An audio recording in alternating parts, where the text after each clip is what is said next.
Hello and welcome to this webinar presented by the Society of Teachers of Family Medicine and by the Association of Family Medicine Residency Directors.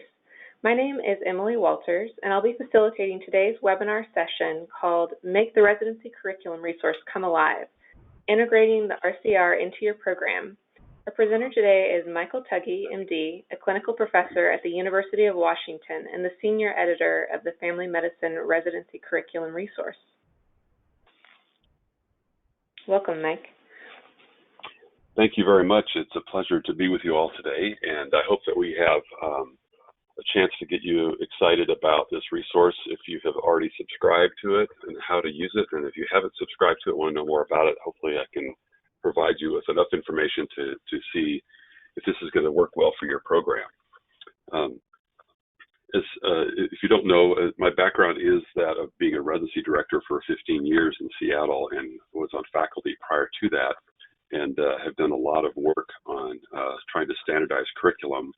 And the RCR came out of that process of trying to make this a standardized curriculum that more of us could use instead of just having it limited to our program that we had in Seattle.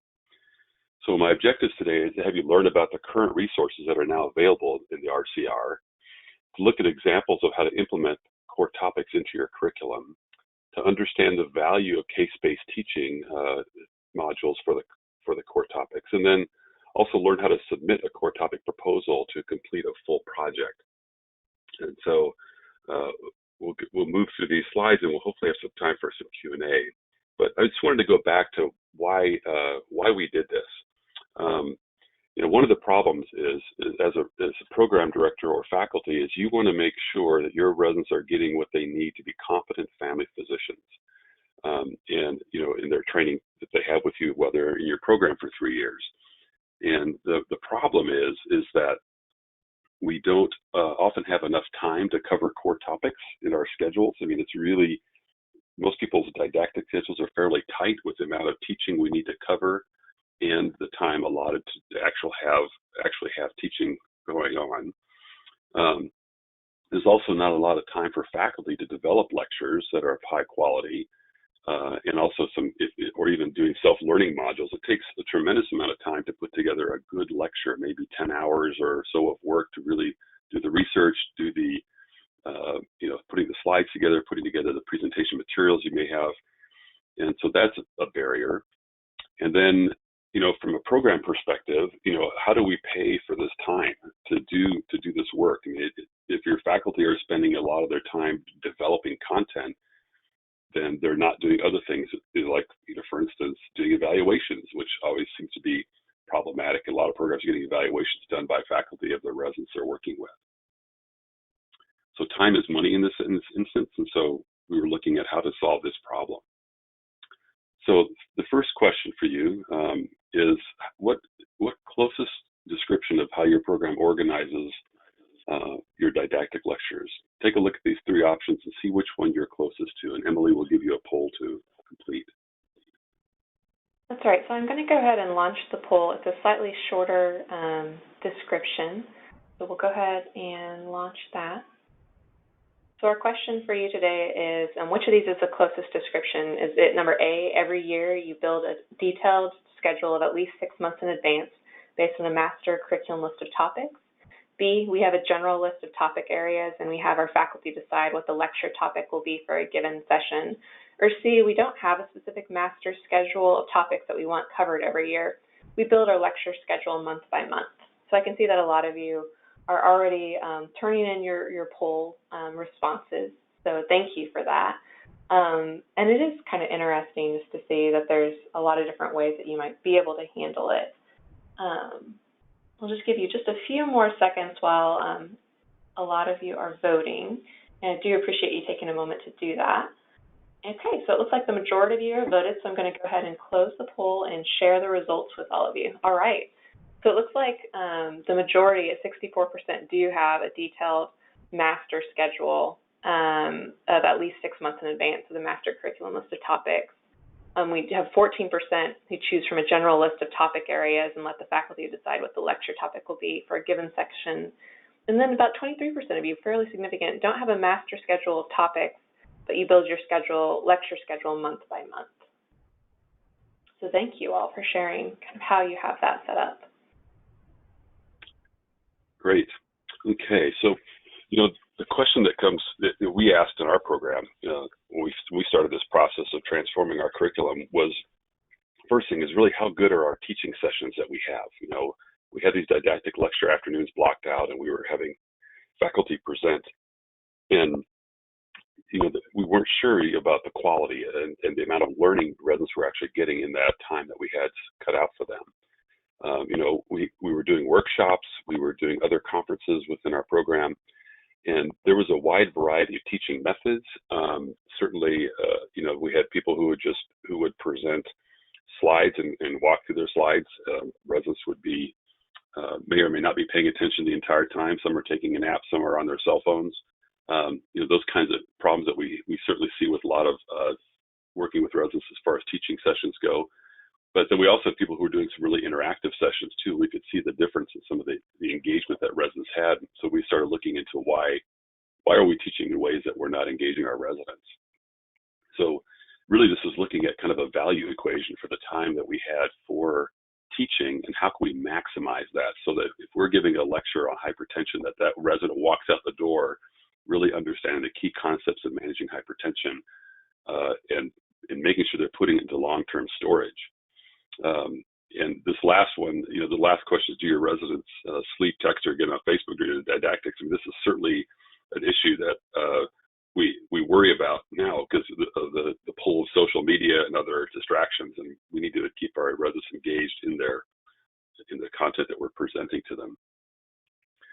So the question is, how do we know what they learn? I mean, we could certainly look at their board scores at the end of their training to see if that looks good, but in the process of learning, we want to make sure they're getting material and understand how to manage patients, which is, of course, the core of what we're trying to do. And then we looked at the organization of medical knowledge. I mean, how do we decide how much content to put into what particular area? So, for instance, for internal medicine topics or OB/GYN topics or pediatric topics, how much of our curriculum time were we going to use to teach that, and in what format were we going to do that teaching? Some of the teaching was going to happen on our inpatient service. Some of the teaching would happen in didactic. Some would happen in just when precepting. So we had to figure out how to deliver this content in a way that was the best place for them to learn.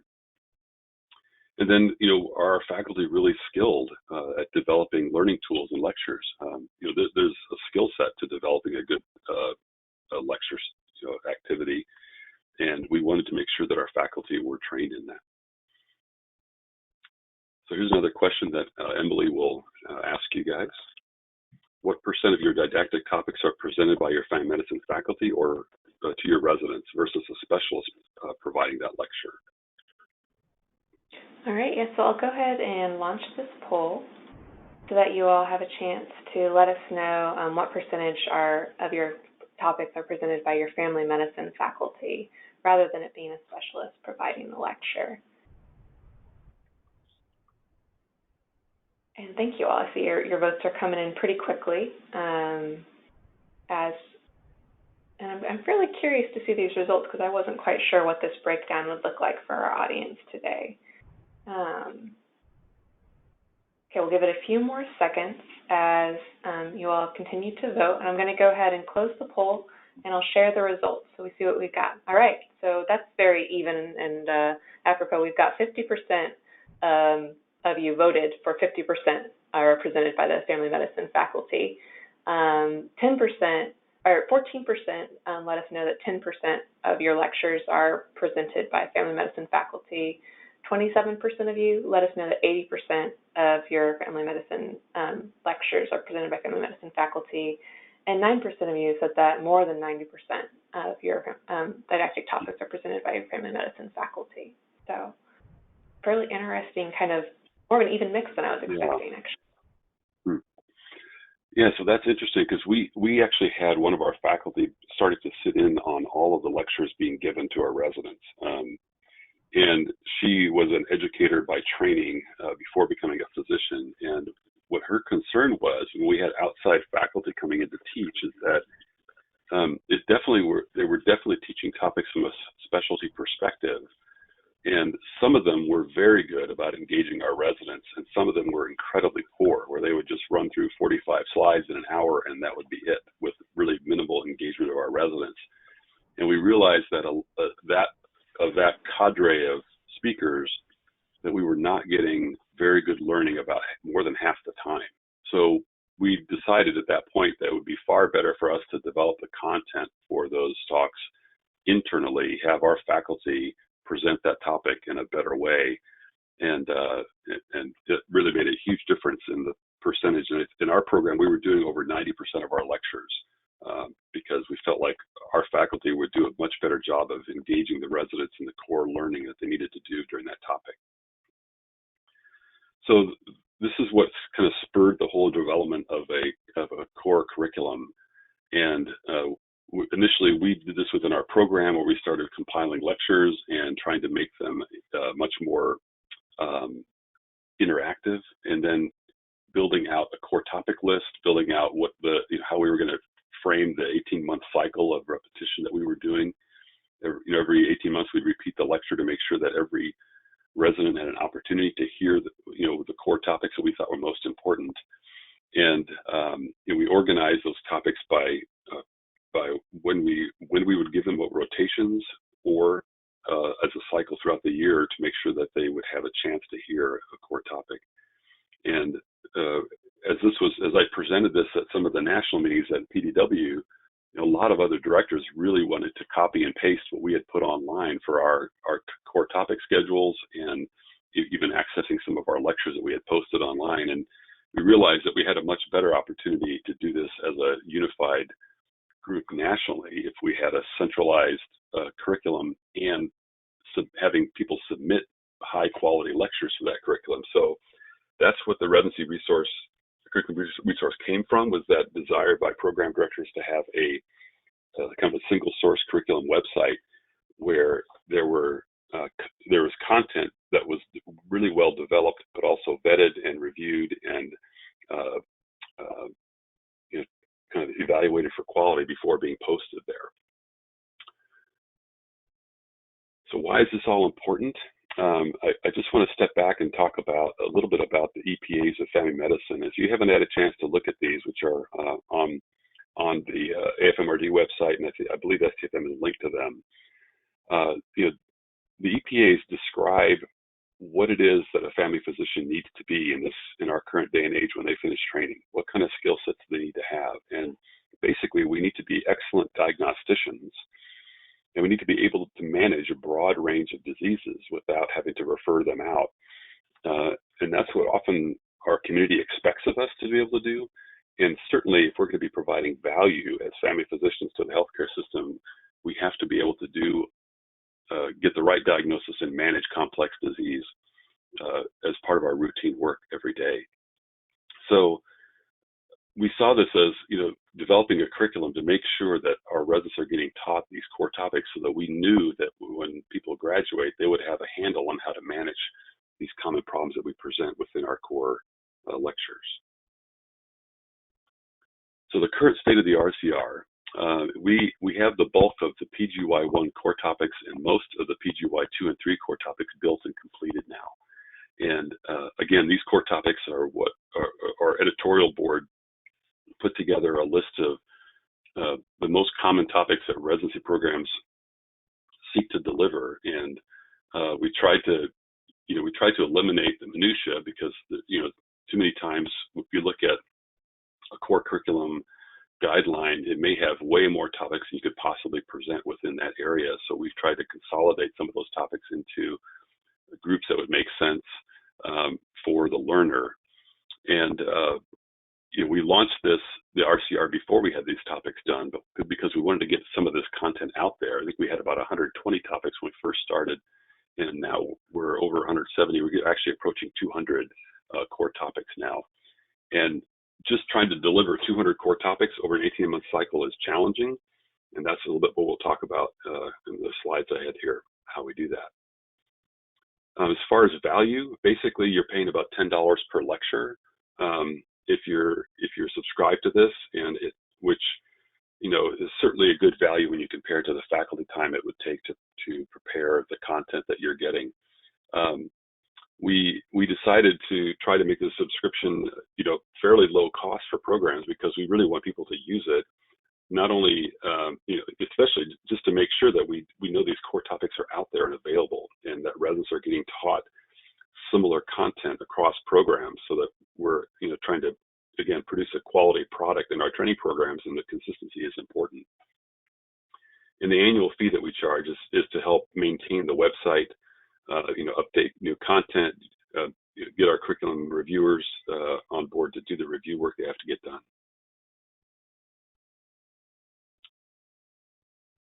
So the other thing about this is that we wanted to make sure that we had a dynamic curriculum, that we had a curriculum where the editors and authors could communicate back and forth.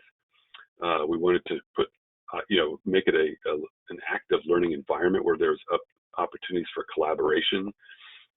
So that we've had a couple of lectures where authors from across the country have collaborated together to build the same topic. And we also wanted to be sure that we could update it quickly. So our editors are empowered to go into a presentation if there's been a new update, a new guideline, or an important change in the guidelines, that we go in there and we update the slides to indicate that as quickly as possible.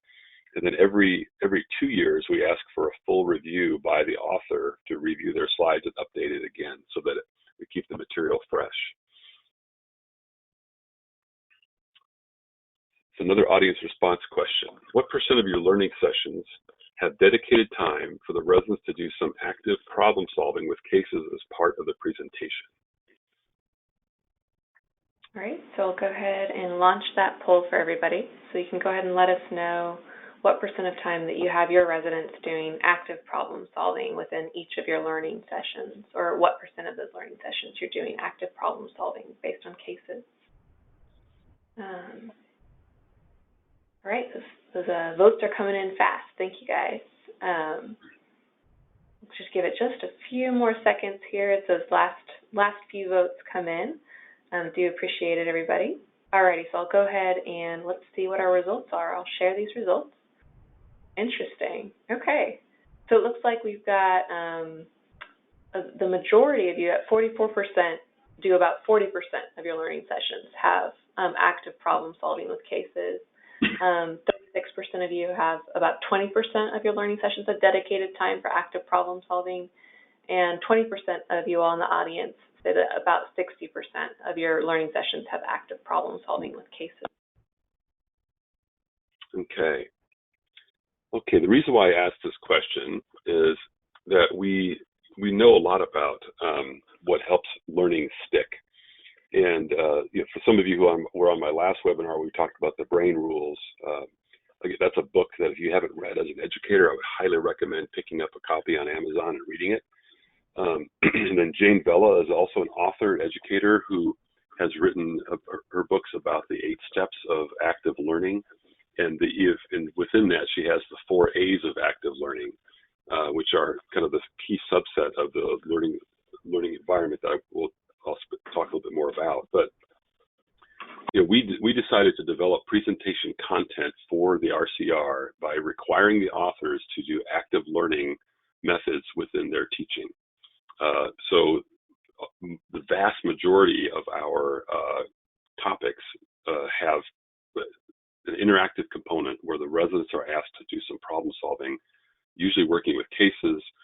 Probably the leanest thing is an interactive discussion about a pre and post test, but for the most part, many times they're working through cases trying to problem solve and decide how they would manage a patient. And so this active learning is really a key component of what the RCR contains in its topics. The brain rules, we talk about how memory is stored, how you activate memory and how the timing of that memory has to be, the triggers have to be done in a certain sequence, like repeating something within 30 seconds and then repeating again within an hour.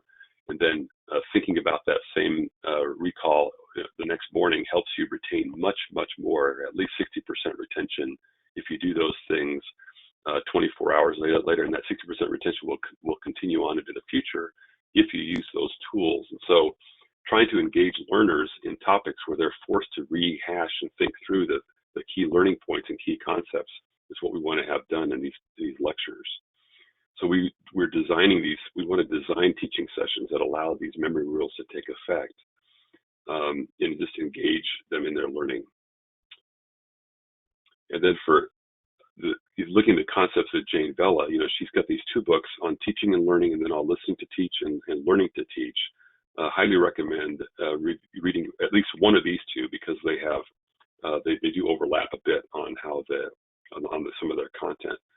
But one of the key things that she talks about is the 8 steps of learning, and this is basically to help you walk through how do you design your teaching session or your lecture content. And this is like, who is the audience? Why am I giving this presentation? Why is it important to the learner? When, what time of day is the best time to do this kind of teaching? And unfortunately, a lot of us do. I know a lot of programs do a lot of afternoon teaching sessions, which is probably the most difficult time to keep residents engaged. And if you don't get them engaged, they're going to be wanting to take their 3 o'clock nap.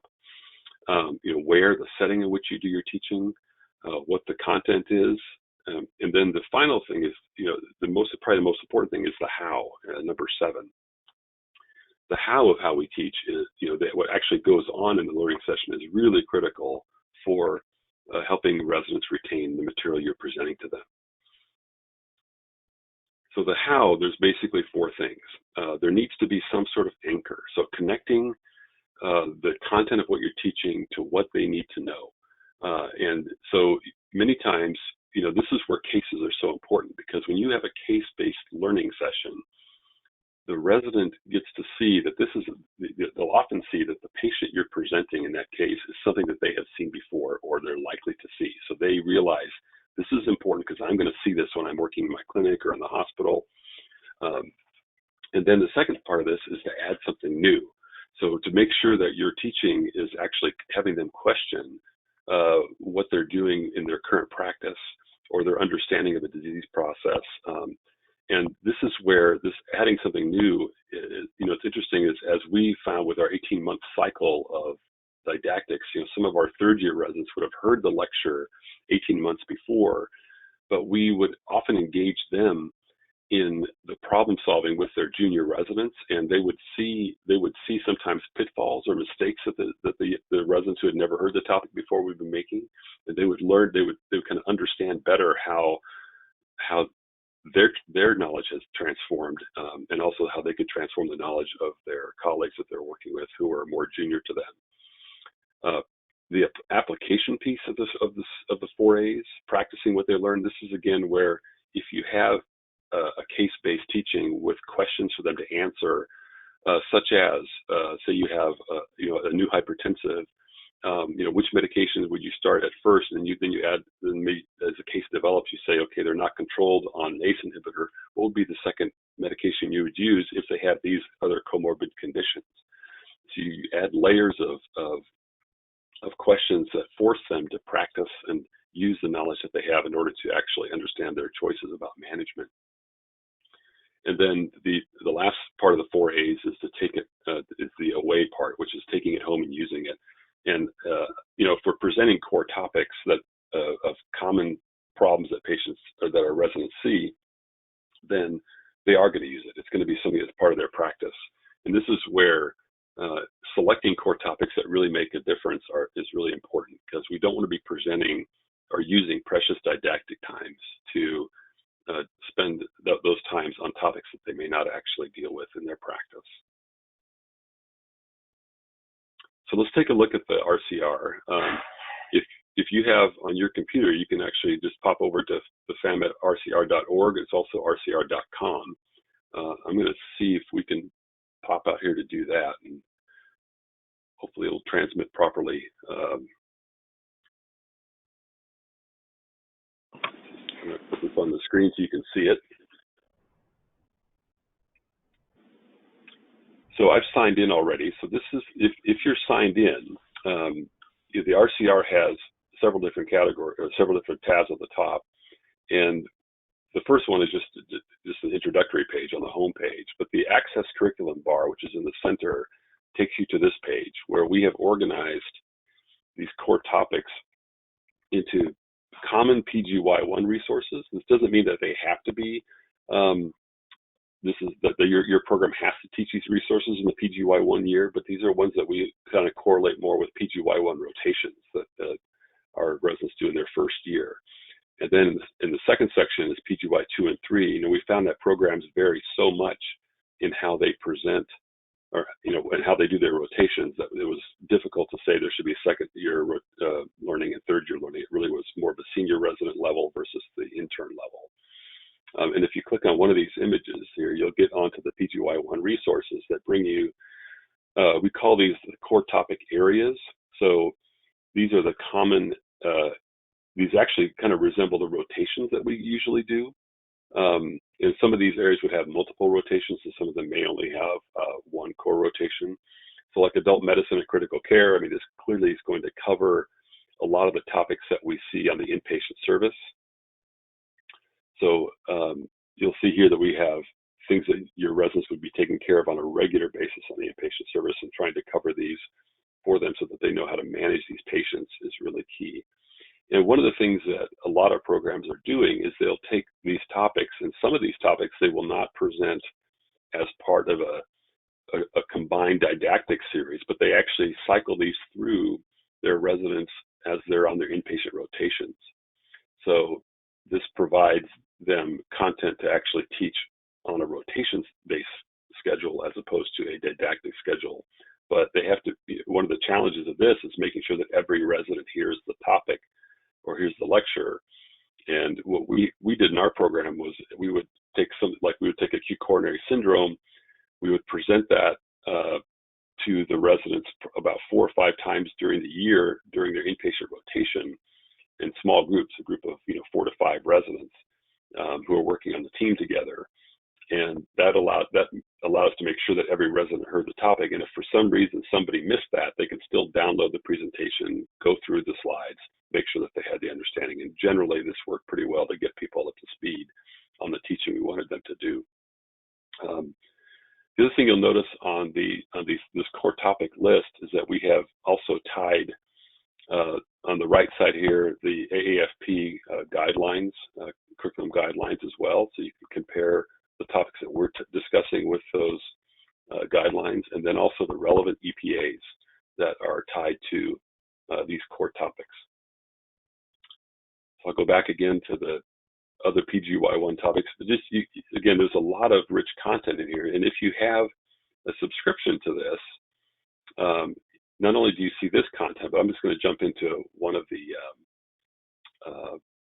topics here. So let's go back one more.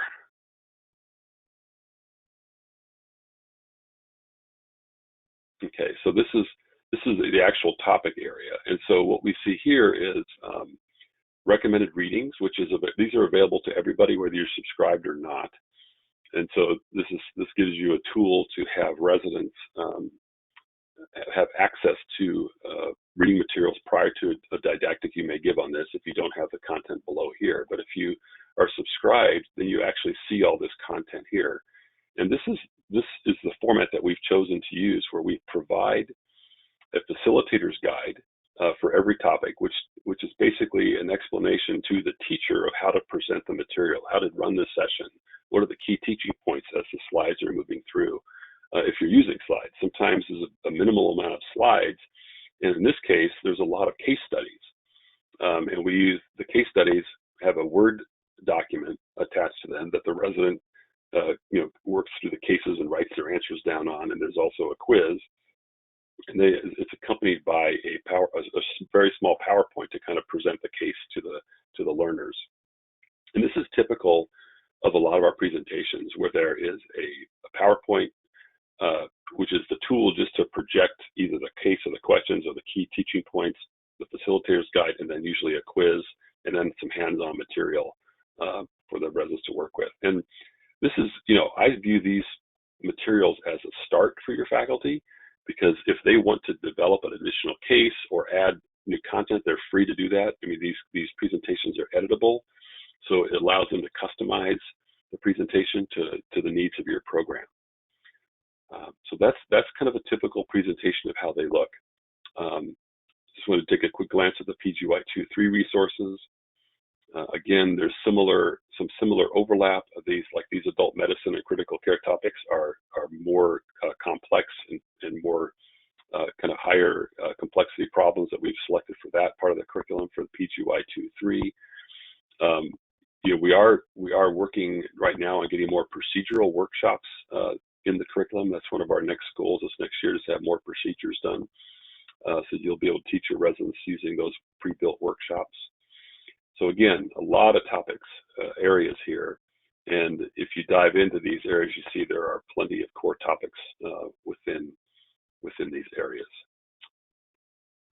Finally, I just want to direct your attention to the call for proposals page too on the right side here. And if, as a faculty person, if you are looking to get an academic project done, this is an excellent way to do that. We have a submission process, which we use Scholar One for submissions, just like you would for writing an article for a journal. You submit a proposal for a topic, how you plan to teach that topic. We review that proposal. If we like what you're going to do, we tell you to go for it, and we assign a topic to you. And then you have ideally about 3 months to get your topic prepared and submit your first round of submissions, which includes, some sort of PowerPoint to run the teaching session with, the facilitator's guide, and a quiz of some form to do a pre and post test, or at least a post test evaluation of your teaching. And then we have those reviewed by 2 of our reviewers. And then after you get that feedback, most of the time there are revisions that are requested, and just like a journal article. And then we, if it meets our standards, then we accept it into the RCR, and then it's posted and it is available for anybody in the country to use. Which we think is, it's interesting when you think about writing a journal article.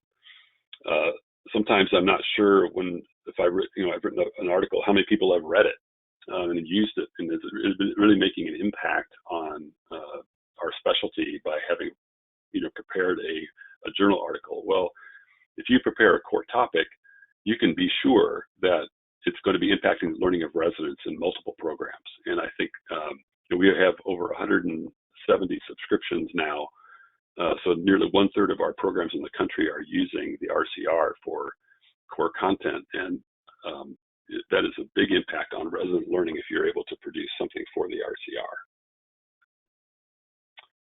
Okay, I'm going to close this back out, but definitely spend some time taking a look at that if you haven't had a chance to look through the RCR to see what the content is.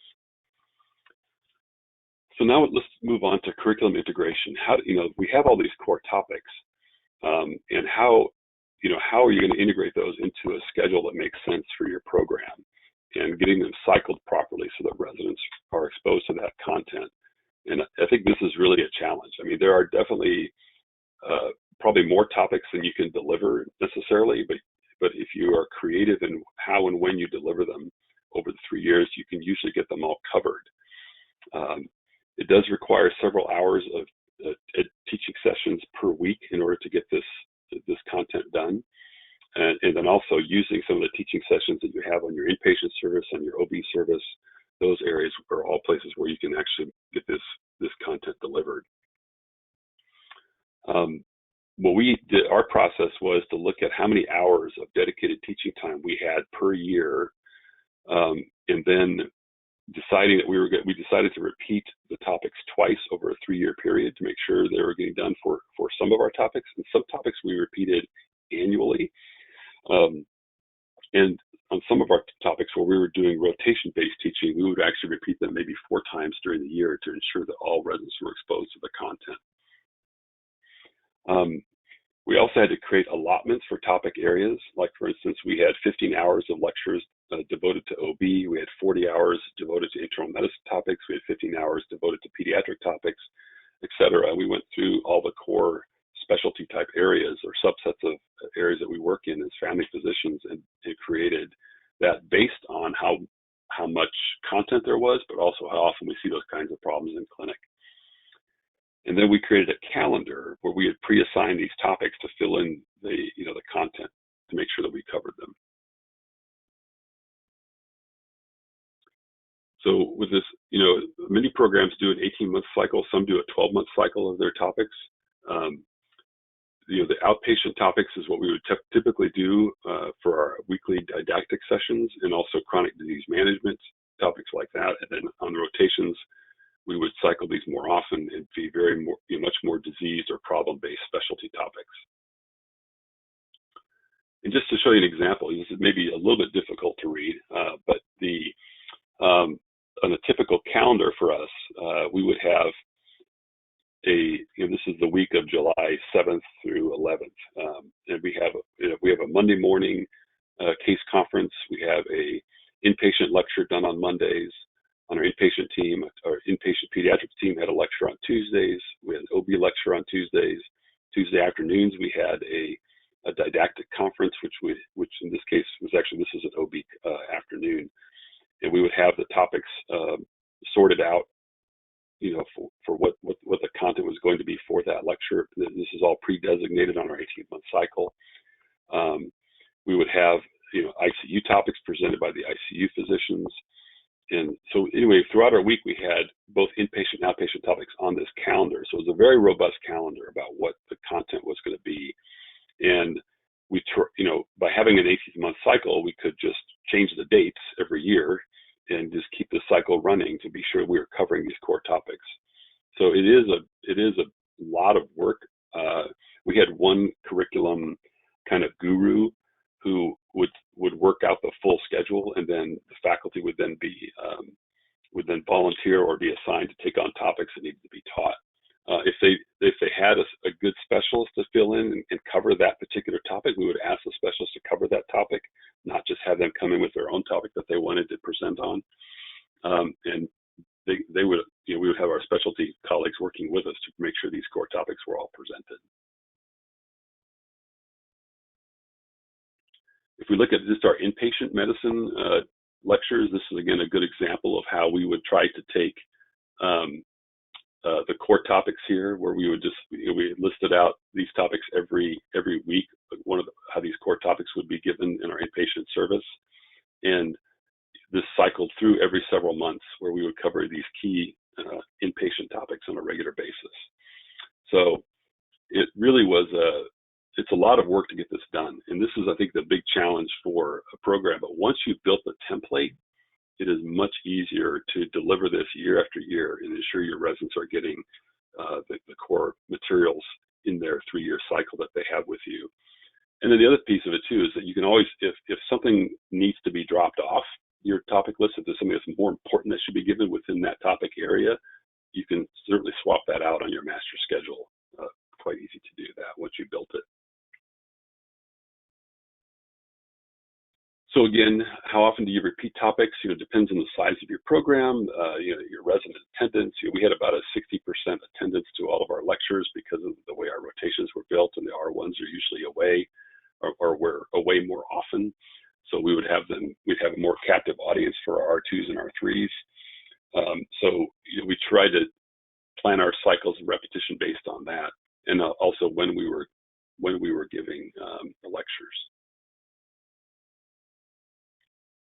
And then finally, a big part of this work with doing a core curriculum that's standardized is getting your faculty on board with learning, making sure they know how to do small group teaching and interactive teaching. I've done a lot of faculty development workshops at programs where I've gone out there to work with their faculty on how to teach using the brain rules, and that kind of education for your faculty development it's a fun afternoon. I've actually spent, I think, as much as 8 hours with one group, helping them work on lectures and having them practice kind of this brain rules kind of methods of teaching. So having those, having your faculty really skilled at doing small group education is really important, because you can use the same principles even for larger groups of teaching. And then the STFM website has some excellent resources on the teaching physician website. I'd recommend use that as well for helping train your faculty to become better teachers. So just to summarize, I think the RCR is an incredible high quality resource for faculty and residents. It does save you a tremendous amount of time if you use this core content, so your faculty can focus on teaching instead of content development. It still allows faculty to develop content if they want to participate in the RCR, but it allows them to focus their energy on developing one great lecture topic instead of trying to create 15 or 20 topics per year to teach your residents. We really want to continue to work on engaging our residents in learning with active teaching methods. So, there's a lot of creative ways of doing this, and you'll see some of that content in the RCR where people have used video. They use, a Jeopardy type of formats. They'll do cases. They'll do cases with small group, maybe groups of 3 or 4 answering questions, or they'll have larger group engagement with questions in the lectures. So a lot of creative ways to do that teaching. As far as your program goes, it's important to really plan out your curriculum. It needs to be highly organized to make sure your residents are exposed to the core topics over their 3 years of training. And then, implementing these core topics and making sure that our residents are learning the core essentials of family medicine is really key to meet the training goals we have as programs and the EPAs of family medicine. So I'm happy to take any questions. I think we have about 20 minutes or so to get questions from the audience. Yeah, absolutely. So we'd love to get your questions. Thank you, Dr. Tuggy, for this presentation. But of course, with this kind of a presentation, the questions are critical to sort out exactly how you're wondering about how you might implement it at your program. And so I encourage all of you to submit. You can turn in your questions. There's a little question mark icon where you can type out your questions, and I'll read them aloud, and we'll just work our way through them. So I'll go ahead and get started and read one that was sent just a little bit earlier. So one of our attendees asked, have you had success in getting authors to update their slides? And what is the process of review to ensure that information presented is accurate and evidence-based? She shares that she's had to spend some substantial amount of time updating some of the core lecture content prior to presenting it to residents. Mm-hmm. Yeah, so there's 2 things we do. One is up till this last year, we were asking authors to make changes every year. So we would send out emails, we'd contact the author, they would get back to us usually within a month or so, and we would ask them to do the updates within about 2 months. And what we would do is, if they had minimal updates to update, we would just basically do a single review of that content again to make sure it was that the changes were noted in there. What we have found is that if there are like sometimes there have been things that were basically said wrong on a slide, like an error that went through our editorial process and got missed, and we have a feedback option that's right on that page for that core topic. And if we get a comment from a user that says, hey, this is no longer up to date, this guideline changed or whatever, we can make those changes on the spot. As soon as we get that information back, one of our editors reviews the content and can go in there and update the slides and get them corrected. So we have 2 different ways of updating it. One is the original author doing it, and then we have the editors who can also go in and edit slides. And they contact the author and let them know this is going to be changing. And if there's a discussion about that needs to happen, they have that by email.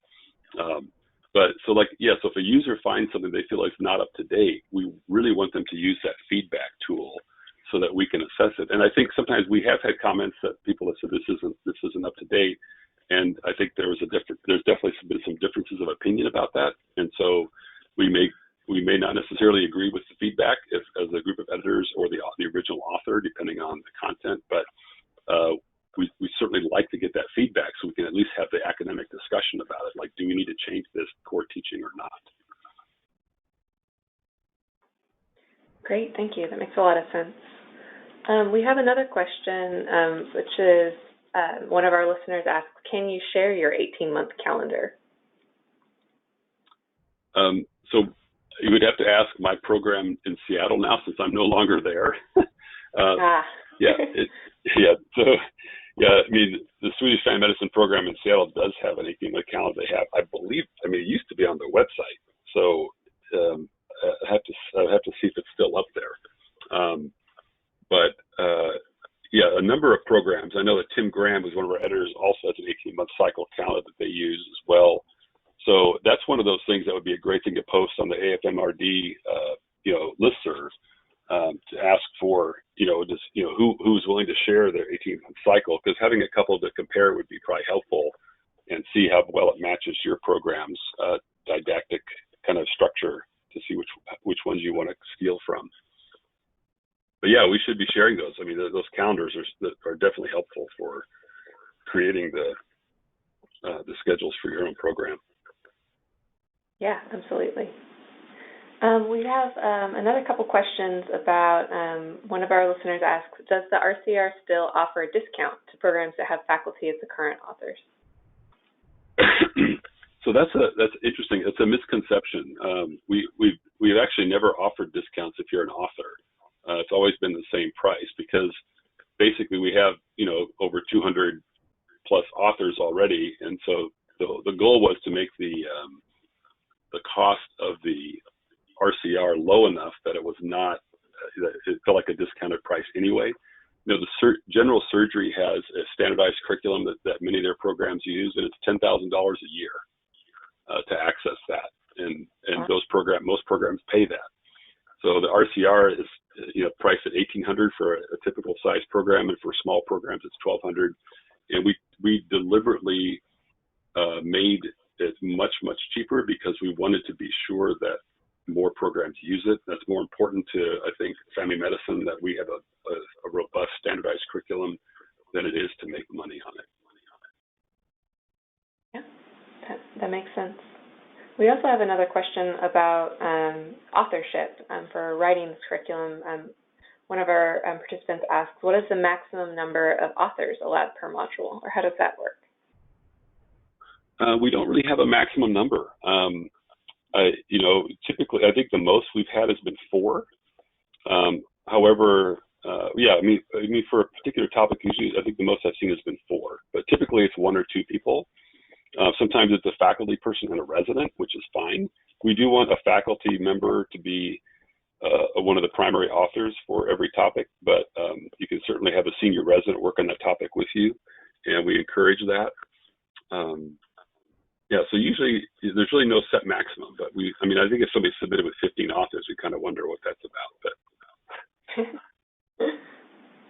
that makes sense. Okay, so we have another person who asks, is there a printable list of all of the RCR topics available rather than searching through all of the icons? Yes, there is a PDF file. Let me see if I can pull that up here. Let me get that here really quick. Well, that's great, because we actually had a number of people actually submitted that question, so this is perfect to go ahead and show where they can access that. Yeah. Let's see where it's at here.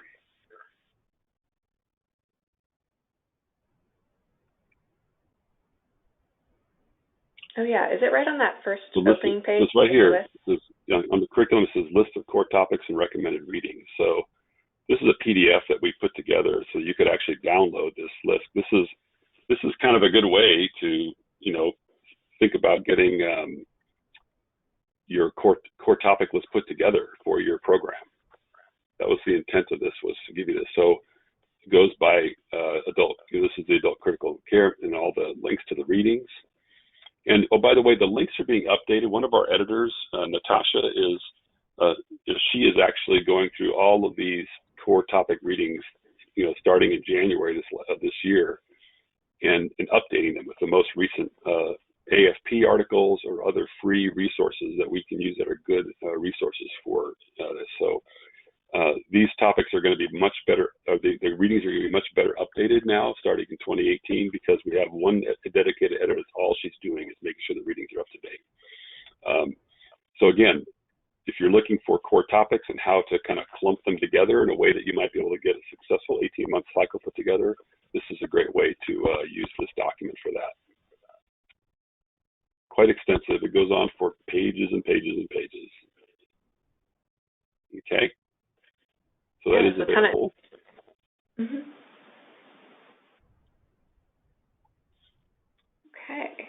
Well, I'm checking a look. I don't see that we have any other questions coming in. for all of you in the audience, this is kind of maybe your last chance if you've got any additional questions that are just burning that you wanted to get the answer to. But otherwise, I do want to let our audience know that we have recorded this session and we'll be making it available. So keep an eye on your inbox. You'll get an email today with the link for information about where to go to get this recording, so that you can also share it with additional, other faculty members if this has kind of gotten some wheels turning in your mind about ways you might like to handle this. So we will be making that recording available. Feel free to let us know if you have any additional questions. Dr. Tuggy, did you have anything else you'd like to add as we wrap this up? Yeah, I just wanted to remind people that you can see on the screen, I just highlighted this provide feedback link. And we really encourage people to do this. If you see any issues at all in the curriculum, this is the best way for us to work together to make sure things get corrected and updated. So encourage people to do that if you're subscribed and using the content. Absolutely. Thank you very much, everybody. Yeah, thank you so much for this great presentation, and thank you all for joining us today. And just keep an eye out for that email that you'll get with the link to the recording. Thanks, and have a great rest of your day, everyone.